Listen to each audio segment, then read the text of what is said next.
Hello and welcome to Notes from Backstage. We're your hosts, Lydia and Sophie, two cellists redefining how we approach classical music. We talk about everything from mental health, music school, navigating our careers post-grad, and what it means to find your unique artistic voice. Join us every Tuesday for a reminder that music is meant to be enjoyed and shared, and that life exists outside of the practice room. Hello and welcome to this episode of Notes from Backstage. This is actually going to be our final episode for this season. We are coming back in the fall. Don't you worry. We are just going to take a little bit of a summer hiatus for the rest of the summer because, as I'm sure many of you are as well, we are traveling, we're moving around. I'm literally moving within New York City, which if anybody has ever done that before, it is a horrible process, and it just is taking up a lot of my brain space and will be taking up a lot of my brain space. Sophie's going to be traveling, etc., etc. I'm moving too. Sophie's moving too. There's just a lot going on, and I'm sure many of you are at summer festivals. You're seeing your families this summer. Maybe you're also moving, getting ready for the new school year, etc. So never fear, we will be back in the fall, so don't cry too hard. But we thought for today what might be really fun to just sort of wrap up the season is to do a little Q&A. So we took to our Instagram stories, we opened it up for some Q's, and we're going to give you some A's. Sophie, you ready? I'm ready. I'm actually really excited. We got such a range of questions. I know. It was a good mix of like nice, cute little ones and then ones where I was like, oh, I'm going to need to think about that. So I think that's perfect. Ooh, exciting. Okay, so I've gotten them all written down here. So Sophie, and maybe we'll answer some of the personal ones for each of us, and then some of the deeper ones, I'm going to say that we probably will agree or we'll just sort of add on to each other. So Let's go from the top.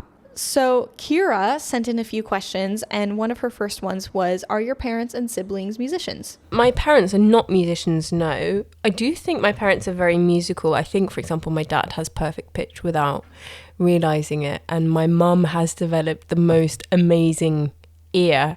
She can judge string playing so well. She could probably be a teacher if she wants to, but no, they're not musicians. My sister played the violin really well, but you know, who wants to be a violinist? So no. Don't say that. We love violinists. No, but it's so much pressure. Oh my God. Okay. She used to play the violin, but now she does all sorts of really cool things. But how about you? Both of my parents are musicians. They met when they were in grad school. So my dad is a pianist and also plays the organ. And then my mom was a singer. And they met at grad school for music. And so they decided that it was really important to them that their kids play instruments. So we never had the pressure of having to go into music. They did not choose the profession for me, but they did choose the instrument for me. And they were very, very much involved with my early childhood education. And so they started me on cello. Well, actually, I started on piano when I was 4 because my dad's a pianist. So by the time that I started cello when I was 5, I could already read music. I literally don't remember learning how to read music because my parents started me so young. So piano when I was 4, cello when I was 5, and then my sister played violin through about middle school, and then she became really serious about dance, and she is now a really, really incredible pediatric nurse. Whoa. So she did not go into music, but she does have the background of it. Yeah. Amazing. Do you think you would have been a cellist had your parents not been musicians? I feel like that's really hard to answer because I don't have memories of my life without music. Yeah. Do you feel like it's a benefit that your parents were musicians? Because I love the fact my parents aren't musicians because I know it comes, or the desire to be a musician comes from me and no one forcing me to do it. But then we always talk about how we would have loved to have known a little more what was going on with regards to music world and also film world when, for example, I was doing the whole tar shenanigans. Do you think it's help, or has it just been annoying, like, Mom, stop telling me I to think practice? No, I think if anything it's been helpful. I think I also had a really sweet spot of parenting where my parents were involved and they cared deeply, and they always say that they sort of front loaded our education, so they put so much time and effort and money into me and my sister's education, which I am just forever grateful for. That being said, I wasn't raised in a really big city. I don't come from generational wealth or anything like that. And so I think I, growing up, had a really good balance of we are going to put you into as many rooms as we can, but I still had to feel like I had to earn my way into it. And I think maybe that would feel different for me if I had been born and raised in Chicago or LA or New York or London, but I still had a little bit more of like a sheltered upbringing at the start, I think. So yeah, they've just always been super supportive. And my mom actually went back to school when I went to college, so she's also a nurse now, and my dad works in IT. So neither one of them is like a full-time musician as well, but they both love music so much. And I think that's really been a big influence on me, is like, I don't know anybody who listens to Spotify more than my dad. He's always sending me cool recordings and cool new things that he's found. So I think they just instilled a deep love of music in me, and that's the part that I'm really grateful for. And maybe that actually sort of answers a little bit of Kira's next question, which was, what was your childhood like? So Sophie, I'll turn that one over to you now. Oh my gosh. Kind of like how you were saying, I'm so grateful to my parents. They really encouraged me to explore whatever hobby or interest I had. And so I feel so lucky and privileged in that I've literally been able to test out everything under the sun. And they also really prioritized education.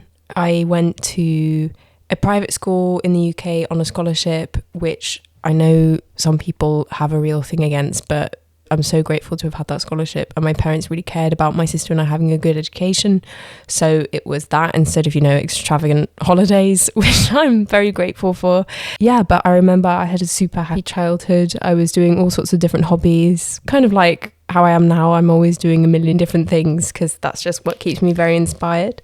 I was outdoors a lot. I lived in London for the first few years of my life, and then my parents moved out to the countryside, and we lived right next to a farm, so we were helping with the lambing. And I remember there were some really snowy winters when we first moved out of London, so it was going from London to extreme countryside, and I was making films with my friends, and yeah, I was doing everything. Childhood was great. That's very sweet. Also super glad we grew up without phones, but that's another discussion for another day. I was rocking with a flip phone for a very long time. Okay, Sammy asks, what's something that students rarely get told until after they graduate? Do you get told or do you just figure it out? I don't know. Real. That's a good one. Yeah, I'm kind of in the boat with you where I'm like, I don't know if I was, because that's the thing is, like, after you graduate, it's not like somebody pulls you aside at the 6-month mark and goes, so how's the career going? Like, you don't really get that. It's just, it's like, are you still paying rent and eating? How are we doing? But I think maybe something that is helpful for people who are going to graduate, or, maybe you're going into one of those degrees that's only a 1 or 2 years. And so that you have sort of a final date already in mind.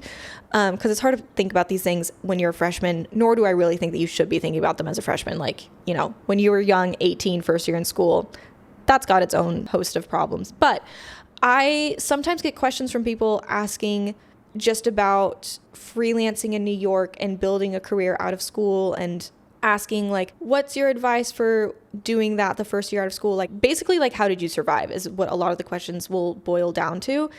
And unfortunately, my answer is that I was working from within the first month of me moving to New York. So I had 2 years of building up connections and work before I graduated. And because I had been, sometimes not altogether successfully, but because I had been balancing working enough to pay all of my own bills and go to school at the same time, I knew that I could survive in New York because I had already been doing it while also being in school, if that makes sense. And it wasn't pretty. Again, we can get into this next season. My 2 years at Juilliard were among the most stressful of my entire life for a whole host of reasons. But I think a really big reason is because I was working at the same time. So if you want to be in a city and surviving in a city, meet people, ask people to introduce you to people, like, tell people that you're available to work, say like, hey, I'm a violinist new to the city and I really love doing this. Like, you have to meet people, I honestly would say, is the biggest one. And because where you are going to get jobs is not from your professors. it's not from people higher up, it's going to be from your colleagues. So make friends with your colleagues, because every performance opportunity that I've had in the past couple years post school has been because I organized it, or a classmate of mine organized it, or because I did some other project that put myself out there that then somebody else saw it. Like it's all been self-started. So I think to be successful, you have to be a self-starter. Yeah, and to follow on from that, just being proactive, because I feel as if obviously when you're studying, your timetable is made by somebody else and you're always busy and you don't really have to think so much about your day-to-day, but you have to be really proactive. Like you say, reach out to people, start your own projects, start collaborating with people. And yeah, I think that kind of hits people quite hard when they graduate, is that they wish they'd started being a bit more proactive before they graduated. I don't know, I haven't graduated yet, so... Annie asks, how do you as musicians balance life and practice when there are so many concerts to prepare for?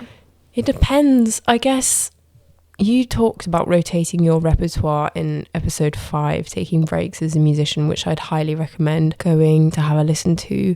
But for me, it's, especially if I know I have some really intense weeks, before I get to that point, I will have planned out exactly what I'm going to do when, including breaks and workout time and practice time.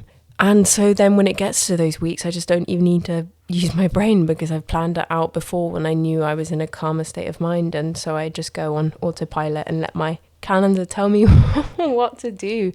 But I think it's that thing of realizing that you're only human and you need breaks as well. So there's no point in practicing 8 hours a day. So perhaps preparing in advance, or making sure you've started the prep in advance so that it's not a scramble to learn everything, and that you know all your repertoire really well so that you can basically play it in your sleep, I guess. So it's just not really, it's not a big deal. But that also, of course, you have to be in a privileged position to have played lots of concerts before, so you feel very at home with that repertoire. So I am aware of that takes practice, but I think it just gets to the point where you've played, or maybe you choose pieces that you know very well if you know you have a lot of concerts, so you're not playing loads of new repertoire, for example, stuff like that. But yeah, just remembering that you need to take breaks, and that if you've done the best you can with regards to planning, so you know you've allocated enough time to everything, and making sure that perhaps you choose your repertoire wisely is a good start. But I mean, how would you approach this given the nature of the stuff you do, Lydia? I think for me, I've really learned that I have to do things to fill my cup, because otherwise I do get very anxious. And I think I am definitely an extrovert. And so for me, I know that I actually often feel more motivated and inspired after I have been around people that motivate and inspire me.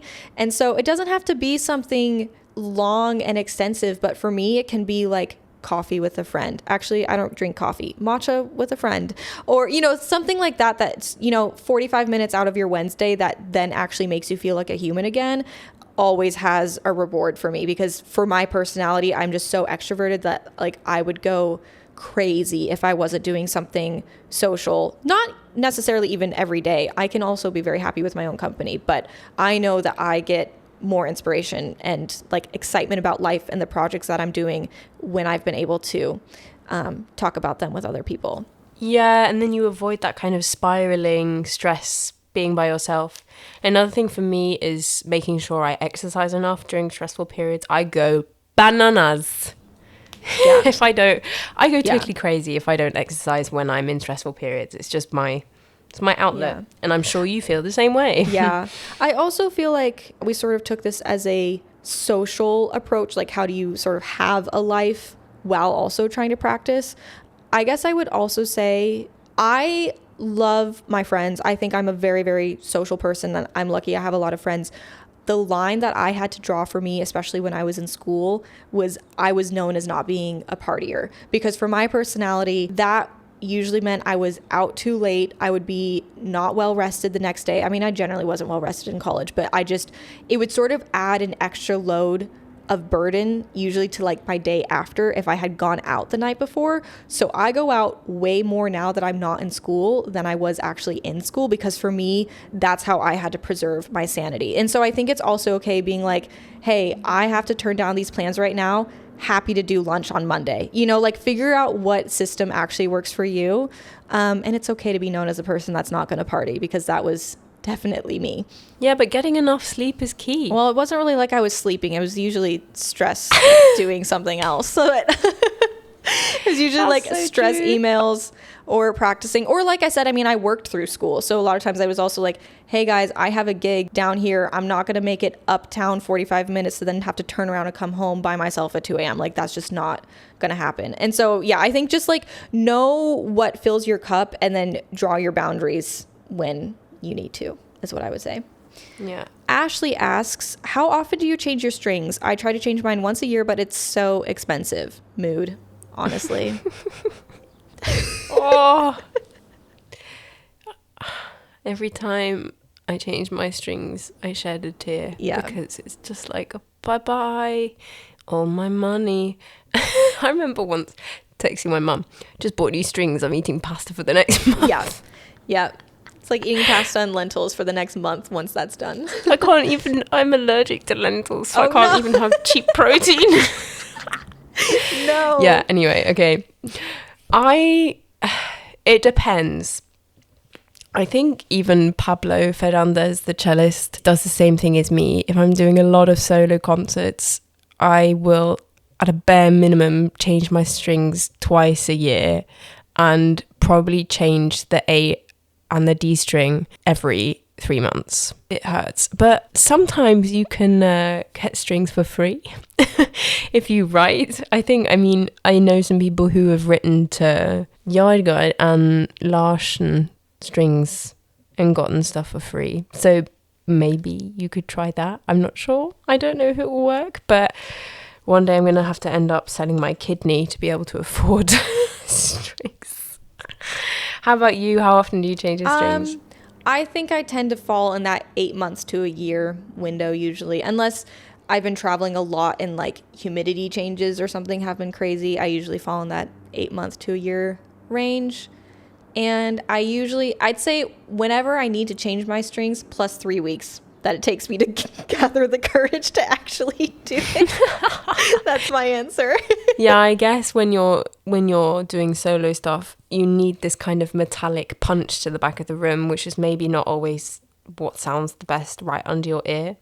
But it's got to be done, unfortunately. So I guess once a year is totally fine. It's just solo playing with orchestra is a little specific. Somebody called Texas Forearm. I have no idea who you are, but Texas Forearm. How do you find the motivation to push through slumps? Sorry. Shout out Texas Forearm. That name is really killing me. Should I try to find their actual name? I think it's funny. someone called what is it? I don't know. Creative username in any case. I have slight tears in my eyes. Okay, I can't read the question. How do you find the motivation to push through slumps, like no energy to pick up the cello? Now the tears have a different meaning. I actually have a really good answer for this though. Say that you're going to give it 10 minutes. Like set a timer for 10 minutes and be like, I'm going to play the cello for 10 minutes. And then at the end of 10 minutes, if you're like, I actually cannot do this anymore, then you're done. Because if you're staying on it, it probably would not be productive. Like it probably would not be actual helpful practicing. But I will often find that for me, starting is always the hardest part. That's the biggest bridge to get over. So as soon as I've actually started, it's much easier for me to keep going. You know, objects in motion stay in motion. So I would say 10 minutes and give yourself the grace of if you're like, I actually cannot do more than this, then you're done for the day. And go work out, go outside, read a book, whatever. Yeah, give yourself that 10-minute rule. And then I feel like you'll find, or you might be surprised at how positive you can find the experience once you're in it. And how energized you can get by starting out slowly. But also, I think it's important to remember that physical practice isn't the only form of practice. You can do so many other things. True. Like you can listen to the piece you're playing, or you can just practice mentally, or I don't know. Someone told me the other day that all these other projects, like for example, this podcast is in a way contributing to being a musician. So, you know, you could brainstorm a project you really want to put together. You can have a think about what sort of projects you'd like to do in the future. You can go do some research, go to an art gallery, go see a movie, go see a concert. That's also practicing, because that's contributing to your bank of personal experiences in which you use to convey or draw from when you're performing. So yeah, loads of different things count as practice. It's not necessarily just physical cello practice, and I wouldn't beat yourself up for not only doing that physical practice. And also, slumps are normal because humans are not machines. So it's very normal. I often go in and out of times where I'm so excited to be practicing every day, and then some days where it's like I am doing this because it's my job, and it's okay that I feel that whole range of emotions because I'm not a robot. So we have our on days, we have our off days, and sometimes those days can last a little bit longer than we'd like. Absolutely. And then we have one from someone called Fluffy Lizards. Equally great name. How do you strike a healthy balance with self-criticism? I find it so hard to not focus on what is wrong. I think there's a big difference between self-criticism and negative self-pressure. Self-criticism can be really helpful. And I think it's very important as a creative to learn to not take criticism personally and use it to your advantage, because you can learn a lot from criticism. But negative self-pressure, those kind of thoughts of this has to be perfect, those what if thoughts, getting stuck in kind of consequence and worry land, you know what I mean, is when you start to spiral and putting pressure on yourself that you really don't need to put, because there's already a fair amount of pressure there. So I think being able to define and make a distinction between the two has helped me a lot. How about you? I do this with my students a lot, and I actually saw Hilary Hahn do it at a masterclass where after someone has played, I will ask them what are two things that you want to improve upon, and they have to be specific. It can't be that was bad.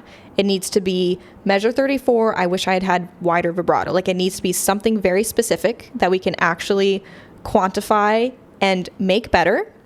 And then they have to tell me one thing that they liked. Again, I don't care how small or how big it is, but I need to hear something that they liked and they're playing. And I think that goes for self-practice as well. Or, you know, when I'm practicing on my own, like if I'm going through and I'm like, this is not where I need it to be, being able to take stock of what actually went well is also valuable information, because you cannot just sit there and say that everything is bad, because not everything was bad.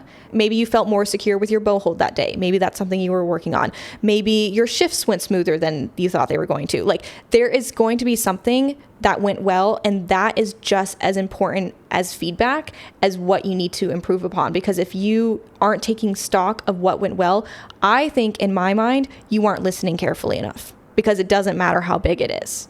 And I say that Hilary Hahn says that as well, because I saw her do that at a masterclass at Juilliard, where after the performers played, she made them say what they liked about the performance, which is a lot scarier when you're doing it in front of a room of your peers, especially peers like at Juilliard, where everybody knows the piece that you're playing and everybody knows you. Like, that's a very vulnerable position to be in. And Hilary's point was that you have to be able to own what you're doing as an artist, and it literally doesn't matter if somebody else doesn't like it if you believe in it. And so I think that just is true for everything. And I think the best way to incorporate that into your life is to do it as a daily practice. Always be taking stock of what went well and what you want to improve upon, because that is actual, like, active listening. I do a version of this exercise which a performance psychologist gave me, but she told me that your brain remembers the negatives stronger than it remembers the positives. So she makes us do three concrete things you were pleased with and one thing you want to improve. And then amazing, either by yourself or together with her, you find a concrete solution to the thing you want to improve. And then you end up with 4 positives because you use each performance or each practice session as a springboard into finding a very concrete way to improve the next one. So it becomes quite a fulfilling and meditative process. Wait, I love that. Yeah. I'm going to use that. Yeah. I'm going to have to steal that. But it's really, you know, it was so hard in the beginning to come up with concrete stuff. And it made me realize, especially when I've been trying to get some of my friends to do it, in how difficult people find giving themselves compliments or finding concrete things they were happy with. Also concrete things they want to improve. It's a lot of wishy-washy terms like, oh yeah, that should have been better. That is not concrete enough. And it's crazy how not concrete some of the instructions professors are giving their students are. And I find it amazing how people really struggle to put words on what it is they're unhappy with or they're happy with. That really opened my eyes. But yeah, it really taught me to think a lot more concretely and almost separate the task, as in the playing and the art, from myself, because I'm looking at it with such a concrete lens. And by doing these 3 positives, I guess you build up a confidence bank in a way. I wanted to jump off something that you were saying, because I think you are saying something very similarly to, again, something that I use when I'm teaching a lot, which is that you have to be objective with your own playing, and it is not a mark on your morality as a person. So if my student is doing a shift, for example, I'm going to say this example because it's one that I feel like happens a lot, but say my student's doing a shift and they're not hitting the shift, and I say, is it sharp or flat? Sharp. Great. So now we need to aim lower. Do it again. And that does not mean that you are a bad person. I think that's sometimes the problem with being artists and being musicians and feeling like so much of your self-worth is tied into what you're producing.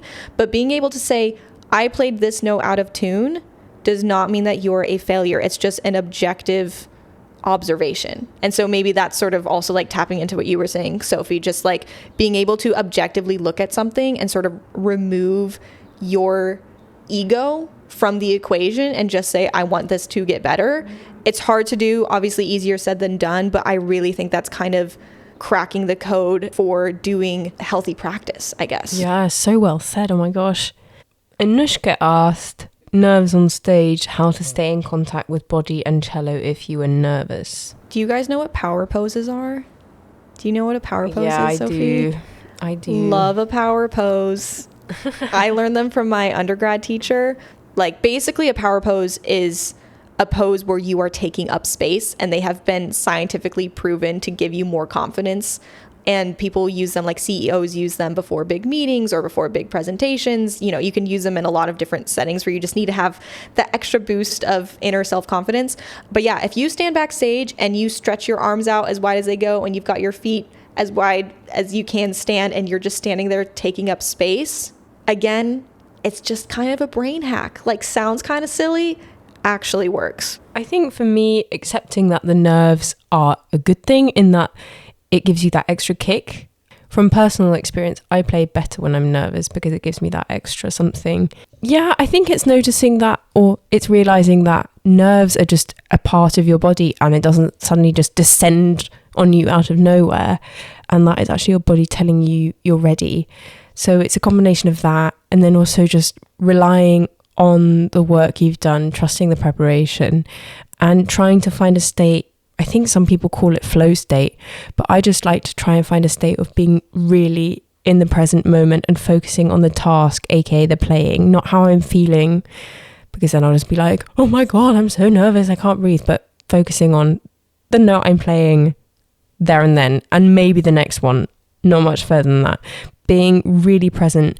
And if I'm really, really nervous, focusing on something that brings me back into the room, be that my breath, how my arm feels when it's in contact with the string, how my bum feels on the chair I'm sitting on, can I feel the ground underneath my feet? Those are always the ones I go to. It's like feet, hips, but like, how am I sitting in the chair? I think since we play obviously like a sitting instrument, feeling grounded is so important. Like, if I'm sitting on a chair where I can't have my heels on the ground because it's too tall, like, I'm going to do what I can do to change the chair if I'm, you know, like in a solo performance setting or whatever, because you've got to feel grounded. You have to be able to feel the floor. That's why I always wear flats as well. Oh, really? Not a high heel girly for playing concerts. That's so no, interesting. not anymore. But it makes sense. Also, that it creates such tension up your legs and then all the way into your arms. It's crazy how all related it is. Anyway, I see a question for you, so I'm going to ask it for Lydia regarding gig work. Do you ever use backing tracks or just play the melody solo? Do you do arrangements yourself? Ooh, that's a good question. So backing tracks would only be used in a situation if you're doing, or at least in my experience, with the type of work that I do, I've only ever used backing tracks if I'm in a studio. Yeah, when you have tracks that are previously recorded that you are then playing on top of to, you know, add to the mix. I don't use backing tracks for live performances. Obviously some people do, and if that's your jam, then go for it. But I do everything live. That is my niche. That's what I'm good at. That's what I know how to do. And if I have music that I want to play that's obviously, you know, not arranged for specifically the cello, I will either look up a chord chart for it or, you know, some semblance of an arrangement, sometimes like on MuseScore or something like that. And then I can arrange it from there.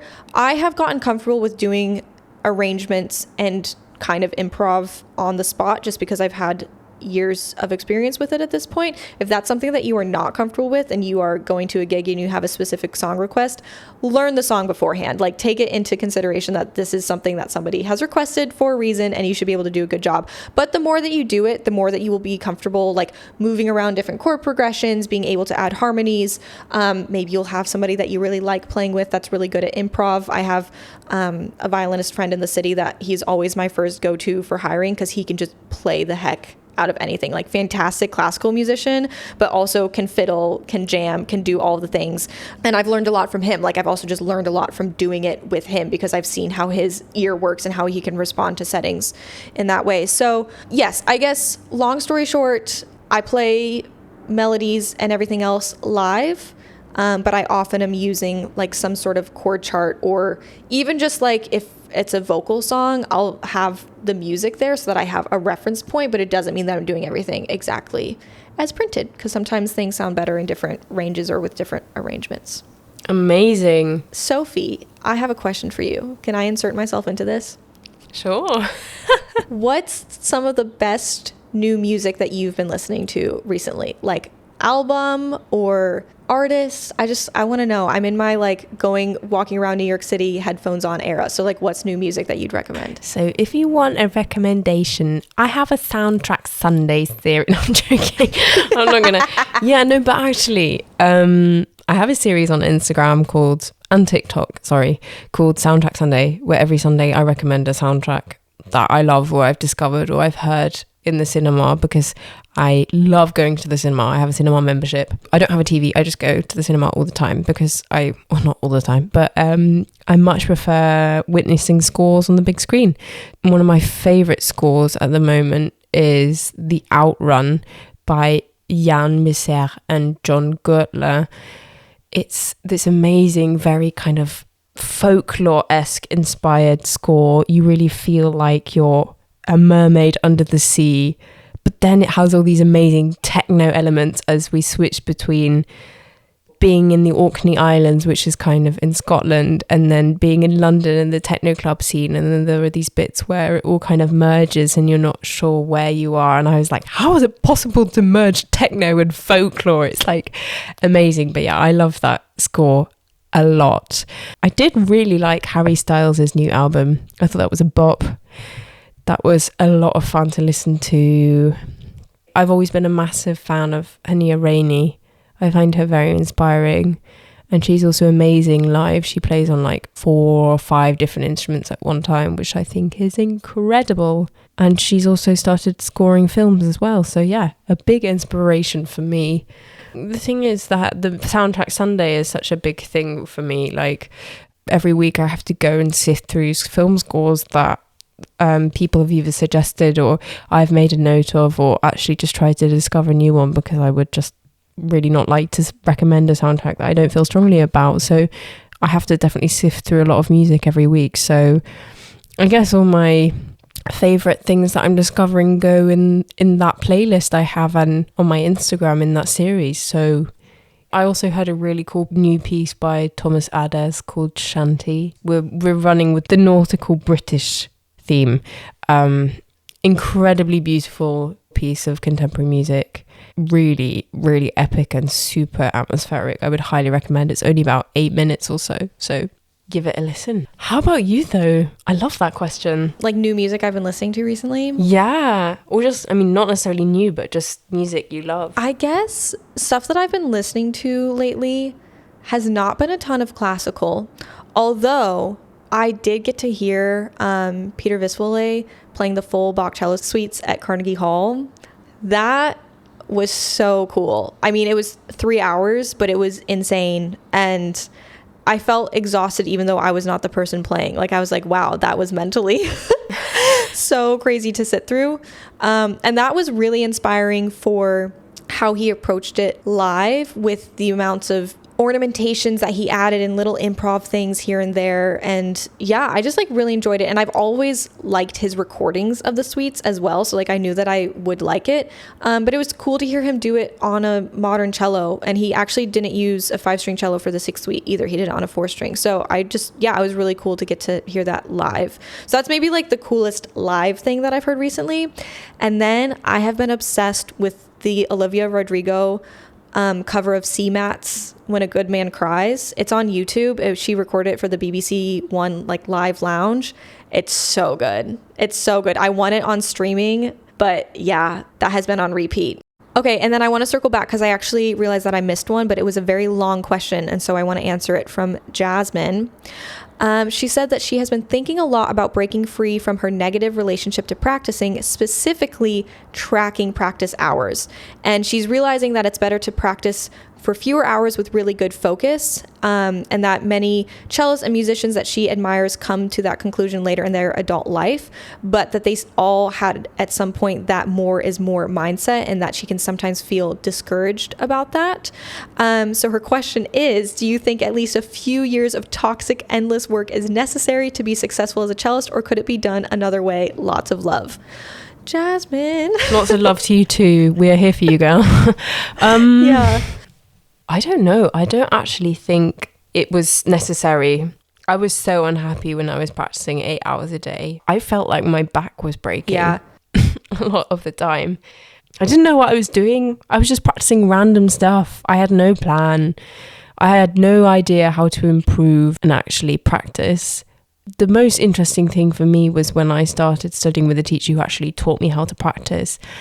And I really feel like I could have benefited from having that much earlier on in my development, because I just think I wasted so many hours throwing myself at the instrument and not making any progress. But what do you feel? I think, of course, one has to spend those years grinding and getting better, but I don't think it has to be toxic. That's exactly what I was going to say. You have to spend the time drilling. Like, you have to just have hours of practice behind the instrument. Like, that is the only way that you are going to be improving. But it doesn't have to be a chore, and quality beats quantity anytime. Because if you're practicing something, but you have negative self-talk going on during it, or you're not super focused, you are practicing badly. Yes. Right? Like, you are practicing the negativity. So I think it's actually much more admirable to be able to break out of that. What I would say in terms of practical advice would be keep a practice journal. Like, actually log what you're spending your time doing and say, I'm going to spend my 30 minutes on scales, and this is what went well, and this is what I want to work on tomorrow. Then you're going to do 30 minutes of your etudes. This is what went well. This is what I want to work on tomorrow. And actually track your progress, because then you will be able to have much more efficient practicing. You will be much healthier for it overall. You will be actively listening to what you're doing and not just trying to get to the end of the day saying that you've practiced for 6 hours a day. We've talked about it in a previous episode. If you feel like you need to practice 6 hours a day, something's going wrong. I'm sorry, something is going wrong. It can be really fun to go to summer festivals and sort of feel like you have a practice boot camp for a month and whatever. Those can be great. But like, if you feel like you're not improving unless you're doing 6 hours a day, something's got to give. Yeah. So I would say practice journal, and that it doesn't have to be toxic. And if it can be more of like an exploration of the instrument, and if you can be excited about learning new things, like some of the times when I've practiced a lot, it's because I was so excited about learning a new piece, and I don't regret that because I was like, I'm having so much fun right now, I'm going to keep practicing. That's a very different situation, right? Than like, oh my God, I'm a failure if I haven't practiced 6 hours a day, because that is toxic and you don't need it. Yeah, and I guess I remember once you said something to me about making sure that you are playing repertoire that you feel excited by. I don't think I would feel very motivated to practice if I didn't like the piece I had to play. And if you're younger or you're newer at the instrument, talk about it with your teacher, because there is a reason that teachers have certain pieces that they assign, because they're trying to get you to learn a new technique and achieve something new. And, you know, there is a reason that teachers have their methodology. But if there's a song that you're like, hey, if I could learn how to play the melody to this song that I really like and that would be fun for me, ask your teacher. I've never said no to a student that's asked me if they could additionally do something fun that they want to do, as long as they're keeping up all the other things that I know they will be grateful that they did in, you know, a year from now. So I think like find something that you actually really love that you can do, that you can play, that like brings you joy at the instrument. Yeah, I remember I used to have this thing when I was at high school where for half an hour when I started my practice, I'd just play whatever I wanted, whatever melody came to mind, even if that was the violin part of Ravel's string quartet. Do you know what I mean? And I feel like just allowing yourself to have that outlet. You know what I always love playing? What? Is the melody from the second movement of Tchaikovsky Violin Concerto. Oh, yeah. Love noodling on it. It's so pretty. And when else would I play it if I was not just noodling, you know? Exactly. I love taking all the best bits of Souvenir de Florence, also by Tchaikovsky. Oh, he's so good, isn't he? Anyway, I think those were all the questions we have time for today. Thank you so much for sending in your questions. It's been a pleasure to read them all. Even though this season is coming to an end, we will be back again in the autumn, fall with a new season, and we'd still love for you to send us your questions and or suggestions as to what you'd like us to talk about in other episodes. We're also going to, very excitingly, start having guests on the podcast from season 2. So if there's anyone in particular you'd like us to try to get our hands on or have a conversation with, that's also very exciting, because perhaps we wouldn't have thought of them off the top of our head. So all suggestions are welcome. You can send them to notesfrombackstagepodcast@gmail.com or send us a DM on Instagram, also Notes from Backstage Podcast. Honestly, this first season of the podcast has been so rewarding already. It's been so fun getting to chat with you, Sophie, about all these different topics. Likewise. We've really, really enjoyed being able to hear everybody's feedback, like the comments and the emails that you send us. I need you all to know that when we get a really, really lovely comment or something, one of us will screenshot it and send it to the other person to be like, look how nice it is.